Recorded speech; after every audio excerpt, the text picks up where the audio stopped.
한번 반갑게 한번 웃으면서 아멘 해주시겠습니까? 할렐루야. 우리 옆에 분들한테 인사하시죠. 반갑습니다. 우리 하나님 이곳에 계십니다 하고 한번 인사하시기 바랍니다.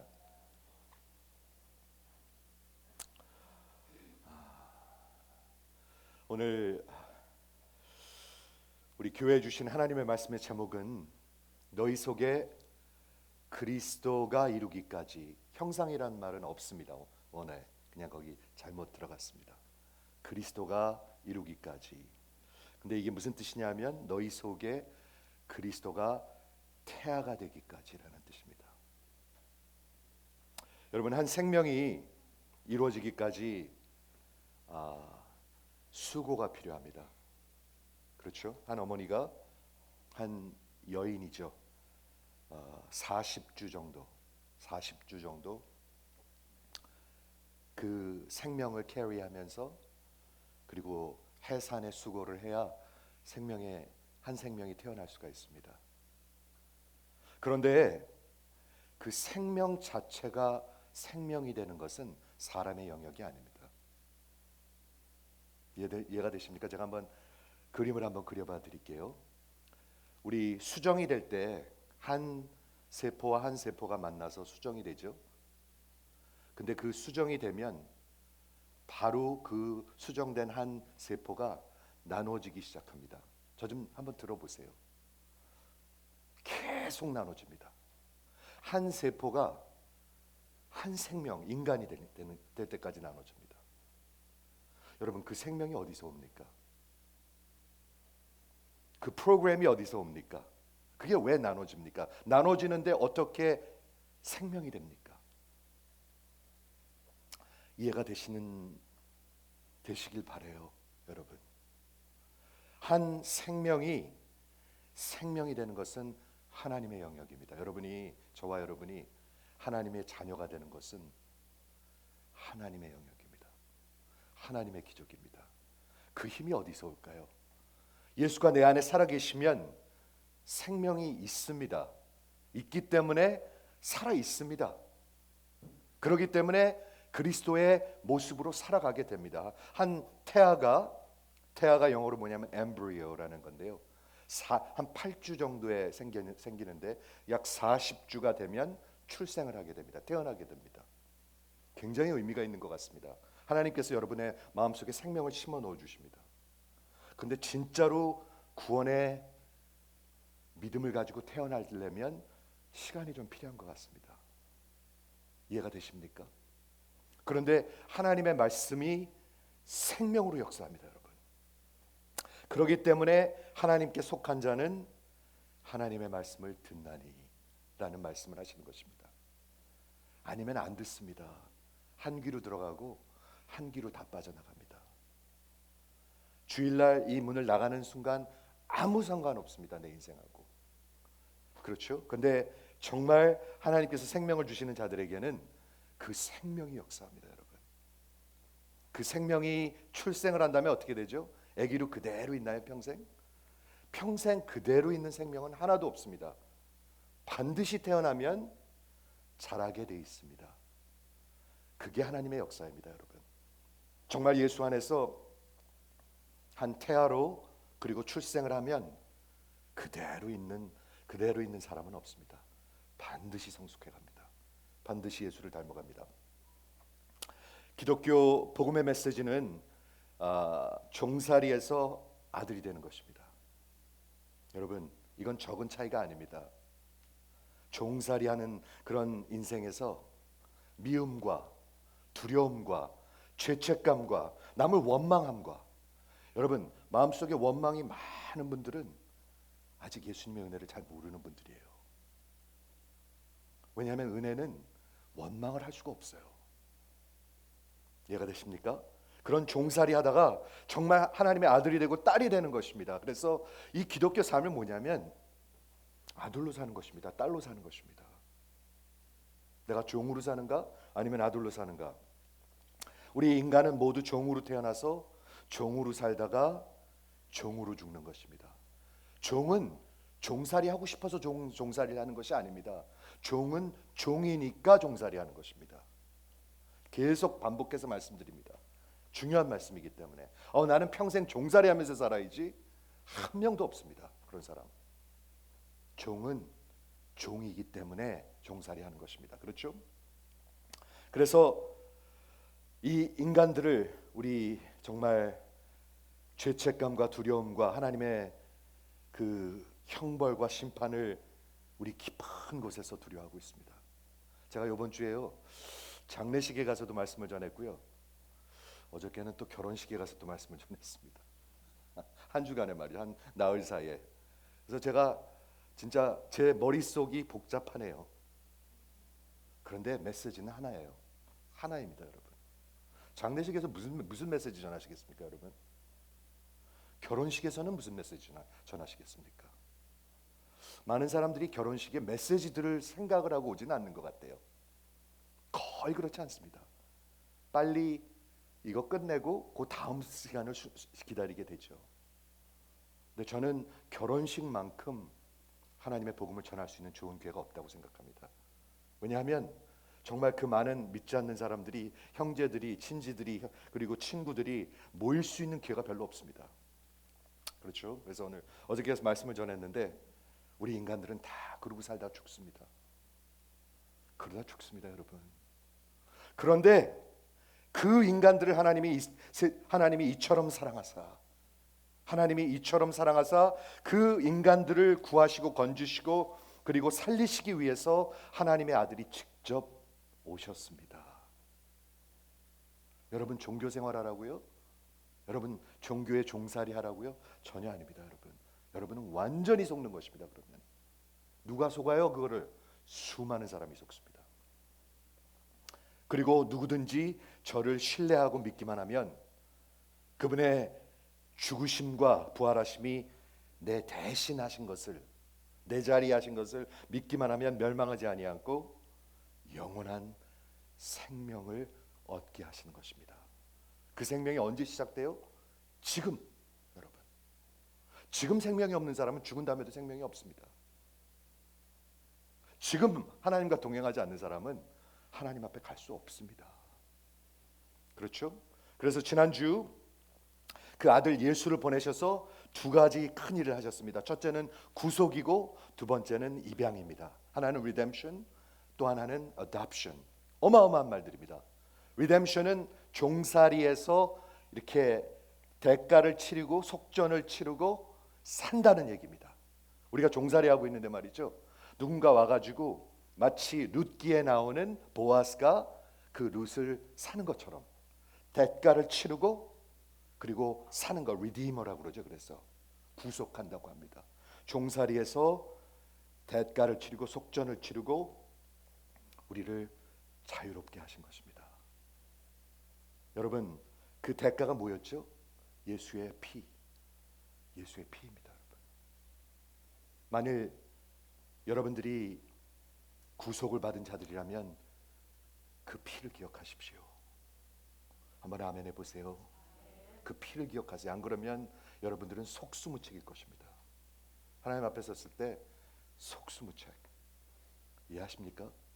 그리고 두 번째는 그냥 구속해서 종살이에서만 구원하셨을 뿐만 아니라 그 구속받은 자들을 하나님의 아들로 딸로 입양시켜 주셨습니다.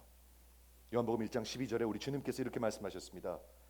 나를 영접하는 자, receive, 그냥 거저 받는 거예요. passive righteousness, 그냥 받는 거예요. 나를 영접하는 자, 그의 이름을 믿는 자들에게는 하나님의 자녀가 되는 권세를 주셨으니, legal right, 법적인 자녀가 되는, 하나님의 자녀가 되는 권세를 주셨으니, 뿐만 아니라 아들임으로 하나님께서 아들과 딸에게는 아들의 영을 주십니다. 분명합니다. 어떤 분들이 물어봐요. 구원의 확신을 어떻게 알 수가 있습니까? 성령으로 알 수가 있습니다. 성령, 하나님의 영으로 알 수 있습니다. 여기 분명히 그렇게 말씀하고 있습니다. 아들임으로 하나님께서는 아들의 영을 허락하셨습니다. 그 아들의 영이 하는 일이 뭐죠? 그 영이 여러분의 영에게 늘 증거하십니다. 너는 내 아들이야. 너는 하나님의 사람이야. 너는 이 땅에 그냥 잘 먹고 잘 살라고 태어난 사람이 아니야. 너는 내 딸이야. 내가 너를 사랑해. 내가 너와 함께 있어. 내가 너와 늘 동행하고 있어. 늘 증거하신다는 것입니다. 이게 지난주에 나눈 말씀입니다. 오늘 본문에서 우리 오늘 본문에서는 사도 바울이, 잘 들어보세요, 믿음으로 하나님의 아들과 딸이 된 자들이 어떤 삶을 사는지 세 가지를 나눕니다. 잘 들어보시면 기쁘기도 하실 것이고, 혹 그런 것이 없으면 하나님이 말씀 듣는 가운데 여러분의 영혼 속에 믿음을 넣어 주시기를 위해서 기도할 것입니다. 오늘 본문 4장 8절에서 20절 꽤 긴데요. 제가 설명드릴 게 있는데 1장서부터 3장까지는 바울의 그 tone of voice, 목소리가 어떤 목소리였냐면 사도로서 전했습니다. 그리고 성경의 진리를 확실히 가리키는 신학자와 같이 전했습니다. 그리고 진리를 사수하는 자, defender of the truth, 아주 굉장히 강하게 전했습니다. 그런데 오늘 본문에서는 완전히 목소리가 바뀝니다. 한 인간으로서, 한 목자로서, 그리고 한 영혼을 사랑하는 자들로서 여러분들에게 말씀하실 것입니다. 한번 들어보시기 바랍니다. 이걸 들으셔야 합니다, 여러분. 그렇죠? 자, 다시 한번 들어볼게요. 그래서 1장부터 3장까지는 사도로서, 신학자로서, 그리고 진리를 지키는 자로서 아주 강하게 전했습니다. 이외에 다른 것을 전하면 저주가 있을 것이다. 그런데 여기서부터 목소리가 완전히 바뀝니다. 마치 아버지와 같이, 어머니와 같이, 목자와 같이 인간으로서 영혼을 사랑하는 그런 모습으로 전합니다. 들어보세요. 그러나 너희가 그때 하나님을 알지 못하여 본질상 하나님이 아닌 자들에게 종살이하였더니, 믿음이 오기 전엔 다 종이에요. 그렇죠? 이제 너희가 하나님을 알 뿐 아니라 더욱이 하나님이 아신 바 되었거늘 어찌하여 다시 약하고 천박한 초등학문으로 돌아가려고 하니? 여러분들하고 리즌하고 있는 거예요. 너희도 왜 이렇게 어리석니? 왜 이렇게 요랬다 저랬다 하니? 그렇죠? 다시 그들에게 종노릇하려고 하느냐? 너희가 그래서 날과 달과 절기와 해를 삼가 지키느냐? 즉 그냥 그런 껍데기 신앙생활 하냐 그거예요. 그러니까 껍데기 신앙생활 하는 사람들은 구약에도 있고 신약에도 있고 지금도 있습니다. 그냥 절기 지키고 풍습 지키고, 내가 너희를 위해 수고한 것이 다 헛될까 참 두렵다. 여러분 들리십니까? 내가 너 인생을 위해서 헛수고했을까 봐 두렵다. 이게 종살이의 모습입니다, 여러분. 제가 지난주에도 질문했습니다. 여러분, 죄와 사탄의 종살이하고 있는데요. 저기 서 있는 사람, 사탄이 저 사람보다, 저 노예들을 사랑하는 것보다 사탄이 여러분을 더 사랑한다고 생각하십니까? 여러분들한테 관심 하나도 없습니다. 사탄은 전혀 사랑하지 않습니다. 전혀 긍휼이 없습니다. 형제들아, 내가 너희와 같이 되었은즉 너희도 나와 같이 되기를 원하노라. 들리십니까? 이게 교회입니다. 내가 너희와 같이 되었은즉 너희도 나와 같이 되기를 원하노라. 너희가 내게 해롭게 하지 않았다. 내가 처음 너희에게 복음을 전할 때는 내가 아플 때 육체의 약함으로 말미암아 너희에게 복음을 전한 것을 너희가 기억하지 하고 말을 하는 거예요. 처음 만났을 때를. 내 육체의 약함이 너희에게 큰 어려움이 되었으나 이것을 너희가 나를 업신여기지 아니하고 나를 버리지 아니하였다. 그렇죠? 들리십니까, 여러분? 오직 나를 하나님의 천사와 같이 그리스도 예수와 같이 나를 영접하였다. 정말 다정하게 얘기하죠. 다정하게. 이게 복음이거든요. 이게 교회거든요. 그런데 네가 그렇게 기뻐하는 것이 어디 있느냐? 너희 복이 지금 어디 있느냐? 너 왜 이렇게 변했느냐? 내가 너희에게 증언하노니 너희가 할 수만 있더라면 너희가 눈이라도 빼어서 주었을 것이다. 우리 한국말 표현이라면 너희가 간이라도 빼서 줬을 것이다 라는 뜻입니다. 그런즉 내가 너희에게 참된 말을 함으로 내가 진리를 외침으로 너희가 나를 미워하고 나의 원수가 되었느냐 하고 얘기하고 있는 것입니다. 그들이 너희에게 대하여 열심을 내는 것은 그 유대주의자들, 거짓 선지자들, 너희에게 열심을 내는 것은 좋은 뜻이 아니다. 오직 너희를 이간시켜 너희로 그들에 대하여 열심을 내게 하려 함이라. 그들을 높이기 위해서 함이라.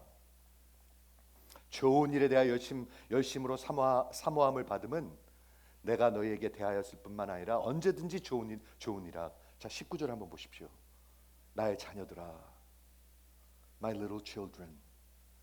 사도 바울이 그 갈라디아 교인들을 향해서 자녀와 같이 얘기를 하네요. 그렇죠? 나의 자녀들아, 너희 속에 그리스도가 이루기까지, 태아가 되기까지 내가 이제 다시 너희를 위하여 해산의 고통을 해야 되겠구나. 태어나질 않으니까 해산의 고통을 해야 되겠구나. 내가 이제라도 너희와 함께 있어 내 언성을 높이려 함은 너희에 대해서 아직 확실하지 않기 때문이라. 여러분 들리십니까? 한 인간으로서, 한 목회자로서, 한 그 영혼들을 케어하는 사람으로서 말하는 것을 들으십니까? 여러분들 반응하십니까? 아니면 고개를 돌리십니까? 반응하신 분 한번 아멘 해보시겠습니까? 아무리 얘기해도 고개를 돌리는 사람들이 있어요. 아십니까, 여러분? 오늘 바울의 톤은 그런 톤이에요, 여러분. 자, 그래서 오늘 예수 믿은 다음에 일어나는 세 가지가 있습니다. 잘 들어보십시오. 하나님의 아들이 되고 딸이 된 후에 일어나는 세 가지가 있는데, 첫 번째는 하나님의 은혜를 합니다. 그래서 아들로 딸로 자유함으로 살아갑니다. 그래서 감격이 있습니다. 기쁨이 있습니다. 두 번째는 이 갈라디아 교인들이 처음 그 예수의 복음을 들었을 때 그 복음과 하나님의 말씀을 복되게 기쁨으로 받아들였습니다. 그게 아들과 딸의 증거입니다. 말씀에 상관이 없는 사람들이 있어요. 관심이 없는 사람들이 있어요. 그런데 하나님의 아들과 딸들은 복음과 하나님의 말씀을 복되게 기쁨으로 받습니다. 그리고 세 번째 마지막은 오늘 말씀 정리할 때 진짜 하나님의 아들과 딸들은 그 안에 예수가 태어납니다. 반드시 그렇습니다. 오늘 세 가지 말씀을 전하도록 하겠는데요. 첫 번째 일어나는 일이 뭐냐 하면 하나님의 자녀가 된 후에 하나님은 하나님과 하나님의 은혜를 알고 자유함으로 살아갑니다. 제가 한번 여쭙겠습니다, 여러분. 속으로 대답하십시오. 크게 대답하지 마시고. 여러분은 자유함으로 살아가십니까? 아니면 오늘 주일이니까 교회 가야 될 것 같은데 하고 오십니까? 여러분은 정말 아들로 살아가십니까? 아니면 그냥 내 책임으로 신앙생활 하십니까? 아들, 딸. 그렇죠? 4장 8절에 보니까 너희가 하나님을 알지 못할 때는 본질상 하나님이 아닌 자들에게 종노릇하였더니, 이 모습입니다. 이 모습 하나도 다르지 않습니다. 저는 영적인 모습은 이것보다 훨씬 더 악하다고 생각합니다. 일주일 내내 저러고 삽니다. 일주일 내내 맞을까봐, 얻어 터질까봐 두려워서 그리고 삽니다. 이 세상에 그 초등학문이라고 그랬죠. 지난주에도 말씀드렸습니다. 돈만 있으면 이 세상에서 모든 행복을 살 수 있어. 진실입니까? 거짓입니까? 거짓입니다. 그런데 사람들은 그것을 믿고 따라갑니다. 그렇게 일하고 그렇게 살아갑니다. 왜? 종이니까. 그런데 9절에 보니까 뭐라고 적혀 있냐면 이제는 but now 너희가 하나님을 알 뿐이 아니라 하나님을 알게 되었어요. 그러니까 하나님을 알지 못하다가 하나님을 알게 되었다.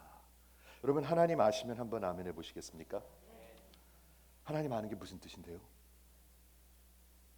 여러분 뉴 메이어가 지금 들어왔습니다. 그 사람 이름이 에릭 애덤스입니다. 그렇죠? 경찰을 하던 그런 에릭 애덤스라는 뉴욕의 새로운 메이어가 들어왔습니다. 여러분 에릭 애덤스를 아는 분 한번 아멘 해보십시오. 한 명도 없네요. 다 아는데 모르죠. 누군지는 알죠. 근데 그 사람 전혀 모르죠. 성경에서 말하는 하나님을 안다는 것은 에릭 애덤스 같이 아는 게 아닙니다. 성경에서는 구약에서나 신약에서나 언제나 하나님을 안다는 것은 personally, 인격적으로 저와 제 집사람의 관계와 같이, 저와 우리 아이들의 관계와 같이 그렇게 한다는 것입니다. 어저께 결혼식에서도 전했는데요. personally 가까이 한다는 뜻은 무엇이냐 하면 아주 가까이 있고 그리고 affectionate relationship, 사랑의 관계입니다. 하나님을 여러분은 사랑합니다. 개인적으로 인격적으로 사랑합니다. 월요일부터 토요일까지 사랑합니다. 아침부터 저녁까지 늘 그분을 인식하고 살아갑니다. 결혼한 사람이 자기 배우자를 인식하지 않고 마음대로 생활할 수 있나요?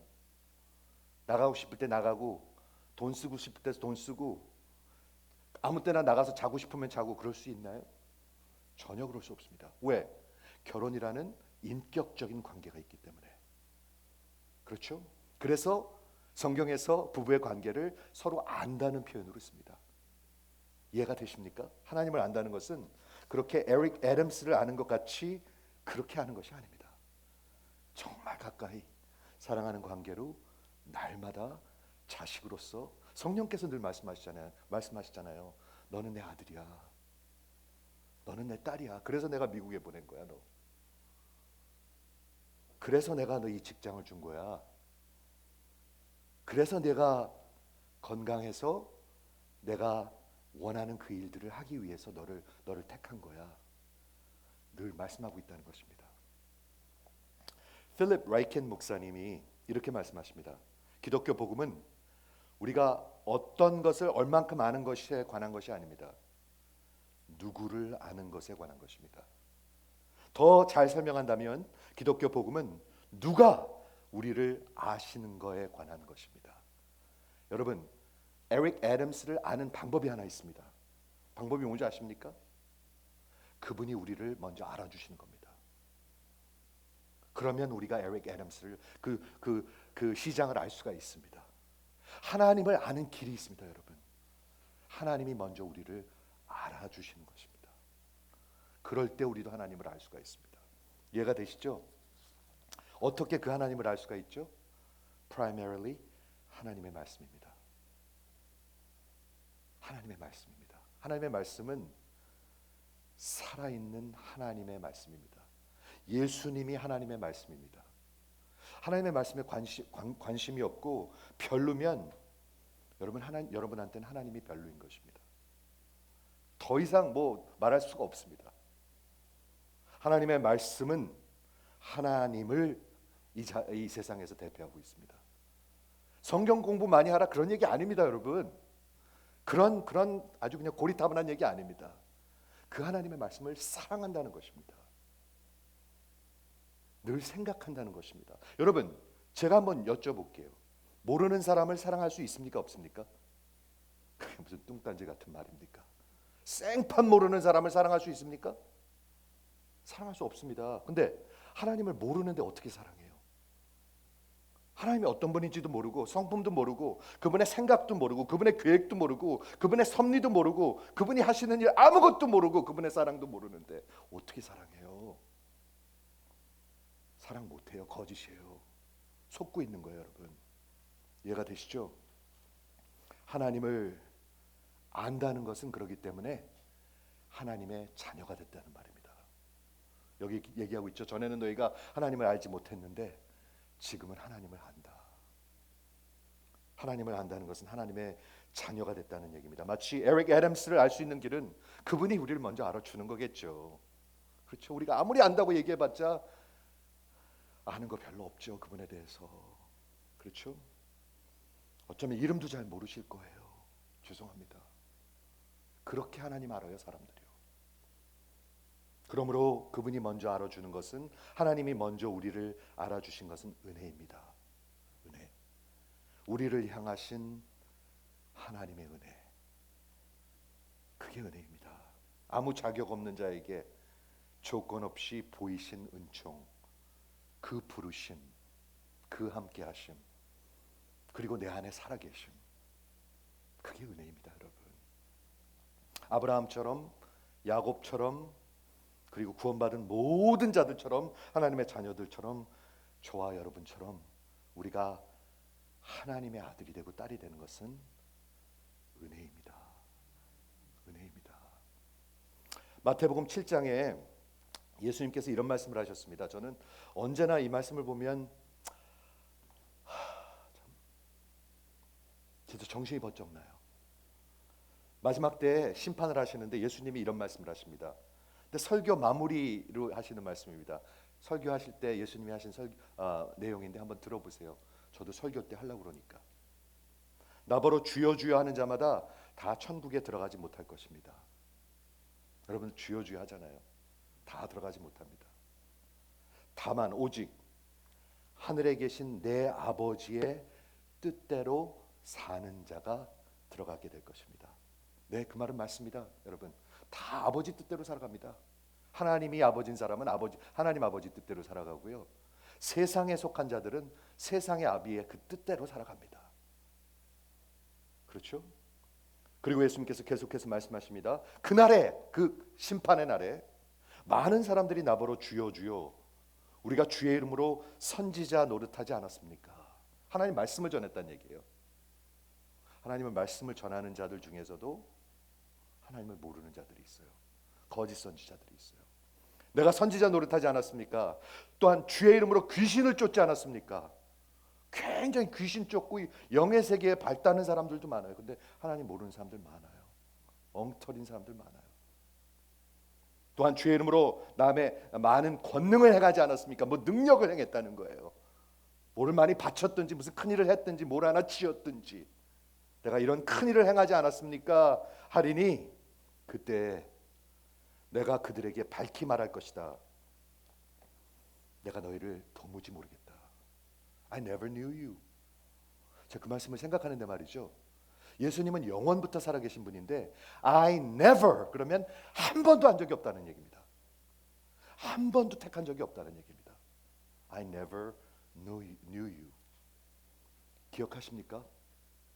우리 주님께서 여러분을 알아주셨기 때문에 우리가 주님을 알 수가 있는 것입니다. 두 번째, 하나님의 자녀가 되면 어떤 일이 일어나나요? 저는 이게 참 귀한 말씀인 것 같아요. 하나님의 말씀과 복음을 기쁘게 받아들입니다. 갈라디아서 4장 15절에 지금 여기서 바울이 갈라디아 교인들에게 지금 얘기하고 있죠. 너희들이 그렇게 좋아하던 게 어떻게 됐느냐? 내가 맨 처음에 복음을 전할 때 너희들이 무지하게 좋아하지 않았느냐? 너희가 복이 지금 어디 있느냐? Where is your happiness? 여기서 happy란 말이 뭐냐 하면 마카리오스. 예수님께서 팔복을 얘기하실 때 심령이 가난한 자 복이 있나니 마카리오스. 심령이 가난한 자 정말 행복한 자들이니. 하나님의 말씀을 들으면서 행복한 사람들이 있어요. 하나님의 말씀을 펴놓고 행복한 사람이 있어요. 부자 된 것 같이 느껴지는 사람들이 있어요. 와, 이게 진짜구나. 그렇게 느껴지는 사람들이 있어요. 그러면서 바울이 저들이 처음 만난 것을 기억합니다. 여러분 예수님 앞에 처음에 어떻게 만나셨습니까? 예수님을 만나셨다면 복음과 하나님의 말씀을 듣고 만났을 것입니다. 그렇죠? 근데 13절에 보니까 이렇게 만났습니다. 내가 처음 너희를 만났을 때 1차 전도 여행 때 바울이 많이 아팠던 것 같아요. 말라리아에 걸렸든지 아니면 안질이 돋았든지 아니면 그에게 있었던 그런 크로닉한 병이 돋았는지 그 갈라디아 지방에서 몹시 아팠던 것 같아요. 그래서 내가 처음에 육체의 약함으로 말미암아 너희를 만나서 복음을 전하게 된 것을 기억하느냐? 라고 얘기하고 있는 거예요. 그렇게 만났어요. 목회자가 아팠어요. 그래서 어디 갈 수가 없었어요. 그래서 그 복음을 전하게 됐어요. 그렇죠? 그런데 내 육체 그 모습이 굉장히 힘들었던 것 같아요. 그때가 고대 시대니까 무슨 병원이 있었겠습니까? 뭐가 있었겠습니까? 굉장히 그 아픔 때문에 눈으로 볼 수 없었을 만큼 힘들었던 것 같아요. 그런데 너희가 내 육체의 그 모습을 보고 너희에게 분명히 시험이 되었을 텐데, 어려웠을 텐데, 너희가 나를 업신여기지 아니하고 또한 나를 버리지 아니하고 오히려 너희가 나를 하나님의 천사와 같이 그리스도 예수와 같이 나를 영접하였도다. 여러분, 여기 적혀 있는 이 갈라디아 사람들의, 하나님의 성도들의 그 말씀을 대하는 태도는 교회를 향해서 귀한 지침이 됩니다. 제가 한번 여쭙겠습니다. 여러분들은 하나님의 말씀을 들을 때 마음에 어떤 태도를 갖고 들으십니까? 제가 의심하는 거 아닙니다, 여러분. 그냥 여쭈는 겁니다. 어떤 태도를 갖고 들으십니까? 내 육체의 컨디션이 매우 심해서 정말 눈으로 보기 어렵고 보면 부담이 되는 그런 상황이었던 것 같아요. 바울이 그만큼 아팠던 것 같아요. 그런데 그 바울을 업신여기거나 멸시하지 아니하고 하나님의 말씀을 전하는 자를 업신여기거나 멸시할 수가 있는 것 같아요. 그런 일들이 있습니다, 여러분. 여러분 그거 아십니까? 하나님의 말씀을 들으면 그 하나님의 말씀이 여러분들의 심령을 offend 할 것입니다. 분명히 말씀합니다. 그런데 그 말씀에 순복할 준비가 되어지 않는 사람들은 하나님의 말씀에 충실하게 전하는 그 종을 결국엔 미워하게 됩니다. 예수님을 그래서 죽였습니다. 바울을 그래서 죽였습니다. 스데반을 그래서 죽였습니다. 모든 선지자들을 다 죽였습니다. 그게 인간들의 어두움입니다. 하나님의 말씀에 대한 태도를 보고 여러분이 하나님의 자녀인지 아직 아닌지를 알 수가 있습니다. 이해가 되십니까? 복음과 하나님의 말씀을 전하는 목회자에게 특히 하나님의 말씀을 충실히 전할 때 저들이 하나님의 말씀에 신실하게 충실하게 전할 때 하나님의 자녀들은 그 말씀을 기쁨으로 받습니다. 기쁨으로 받습니다. 아파도 기쁨으로 받습니다. 뭐 그렇게 되는 분 한번 아멘 해보시겠어요? 그리고 예수님께서 내게 직접 말씀하시는 것 같이 받습니다. 그게 하나님의 자녀들의 모습이요 자세입니다. 그게 가능한 일인가? 네, 저는 분명히 가능하다고 믿습니다. 분명히 가능하다고 믿습니다. 그러면서 16절에 이렇게 말합니다. 그런즉 내가 너희에게 지금 아픈 말을 함으로 너희가 나를 미워하고 나를 원수로 삼으려 하느냐? 그렇죠? 분명히 복음을 전했는데 갈라디아 사람들이 그 속아가지고 자꾸 그 율법으로 행위로 자꾸 거짓 복음으로 돌아가려고 그러니까 바울이 야단을 치고 있어요.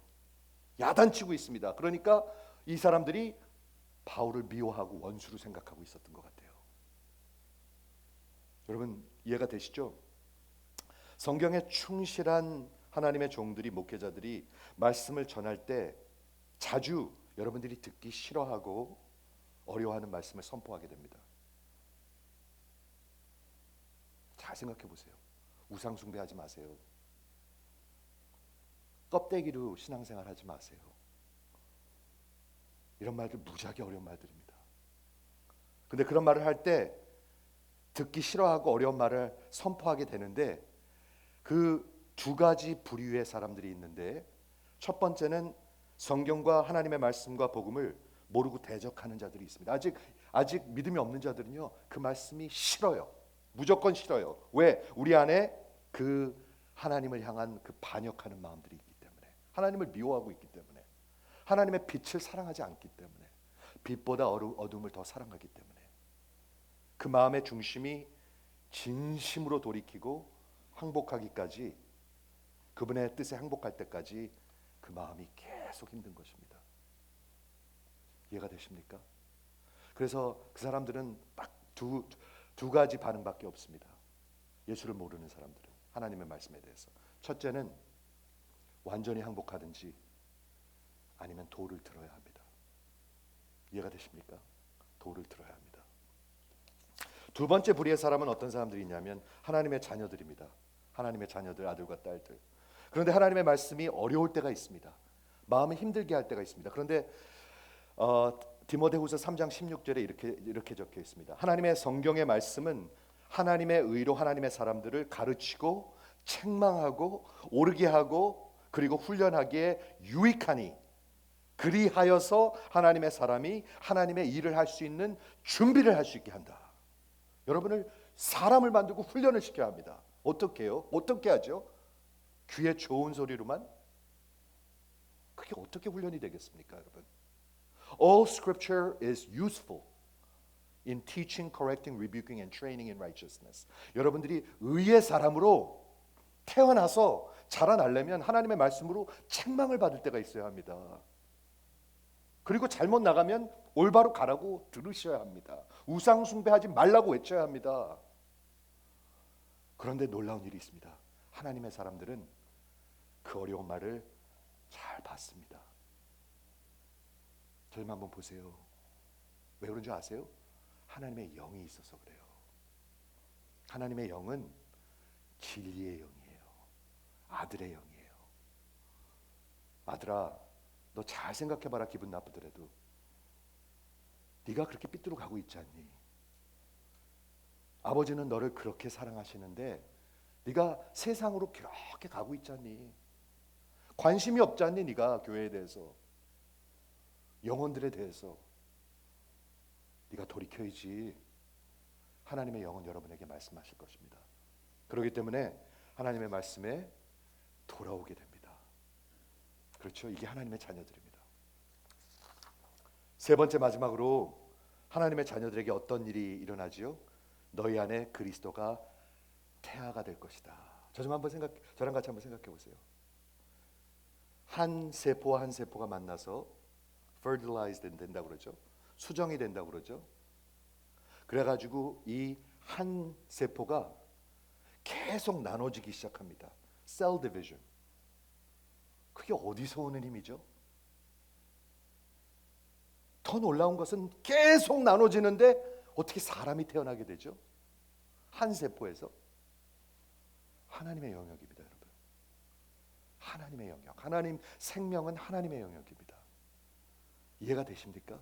그런데 하나님의 말씀을 들으면서 여러분 안에 태아가, 그리스도의 태아가 생기기 시작합니다.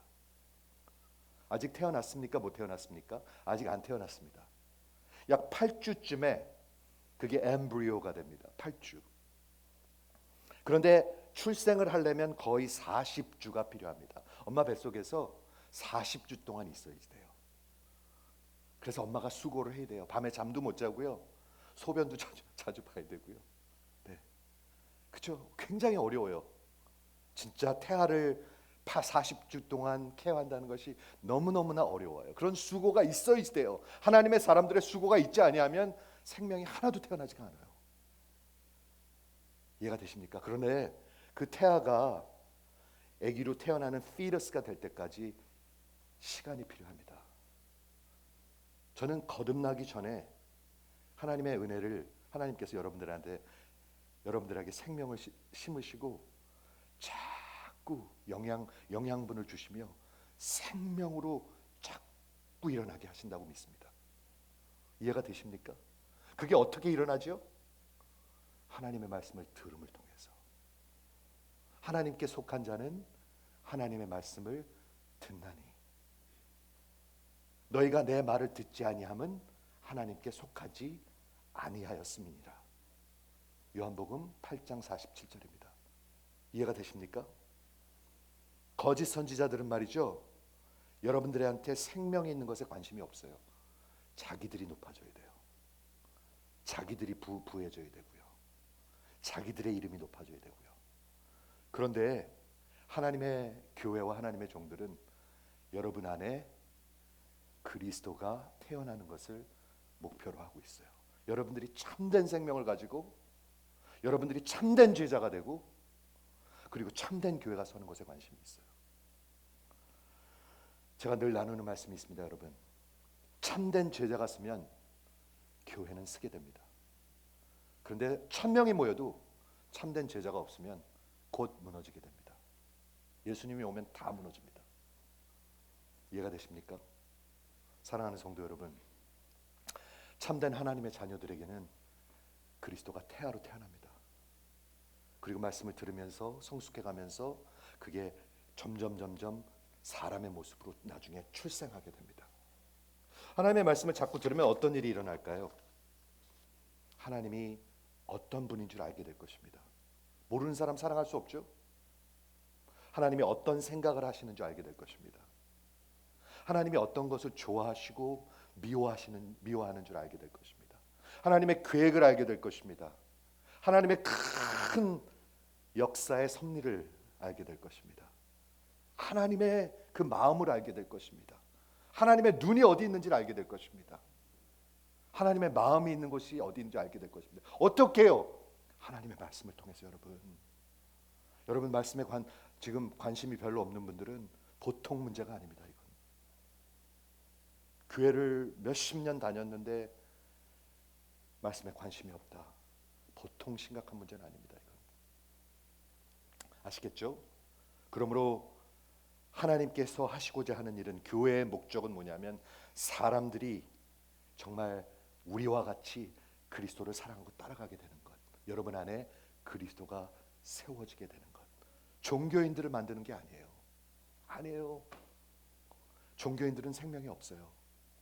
종살이하고 있어요. 존 켈빈이 이렇게 말을 했습니다. 만일 어떤 목회자가 자기 인생에 뭔가를 하려고 하거든 저들의 마음속에 나를 심지 말고 그리스도가 태어나게 하라. 그게 기도 제목입니다, 여러분. 제가 그래서 간증할 때 절대로 누구 사람 높이지 말라고 제가 얘기합니다. 저는 이분을 통해서 많이 배웠어요.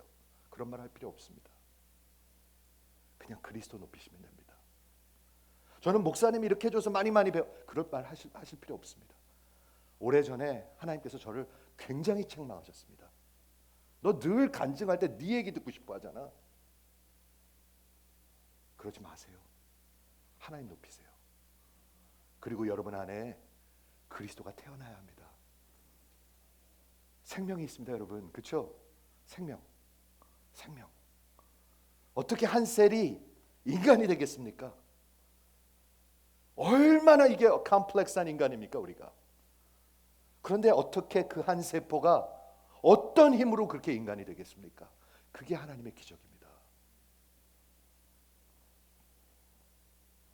그리고 하나님의 사람들은 바울이 말한 것처럼 내가 다시 너희를 위하여 해산의 수고를 해야 되겠다.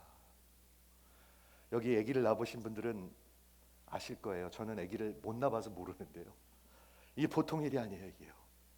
그렇죠? 보통 일이 아니에요. 그런데 그 생명이 나는 그날을 기다리면서 우리가 참고 인내하고 수고하고 그리고 힘을 쓰는 거잖아요. 그렇죠? 그게 교회인 것입니다. 말씀을 정리하겠습니다. 종살이 하는 자들이 있고요, 하나님의 아들과 딸들이 있습니다. 무엇이 나누느냐? 믿음이 온 것입니다. 믿음. 그거 하나입니다, 여러분. 믿음. 그러면 어떤 일들이 일어나죠? 첫 번째, 하나님의 아들과 딸로서 은혜를 누리며 살아가게 됩니다. 여러분, 아들과 딸같이 사십시오. 아멘.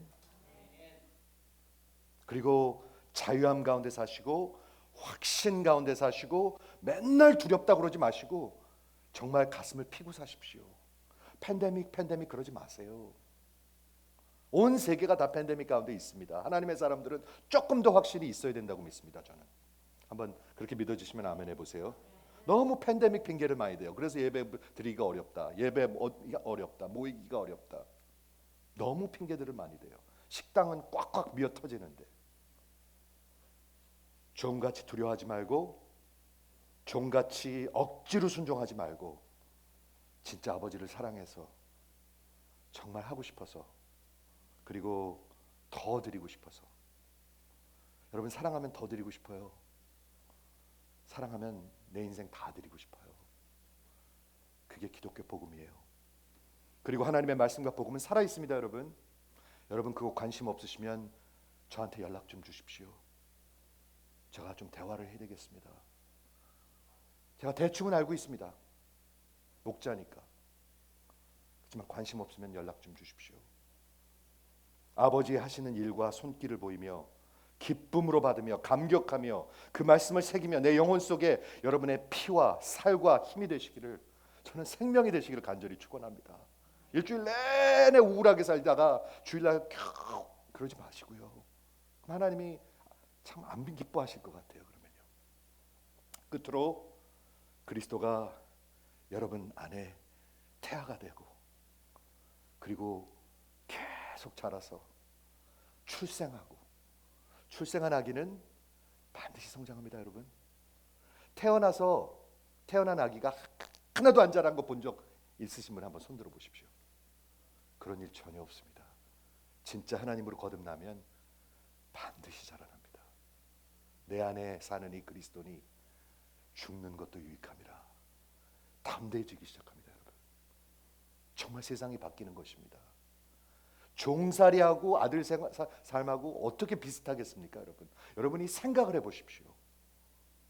진정으로 이 모습을 보게 되는 것입니다. 그런 주의 은혜를 누리시는 아들과 딸들 되시길 주의 이름으로 축원을 드립니다. 기도하겠습니다.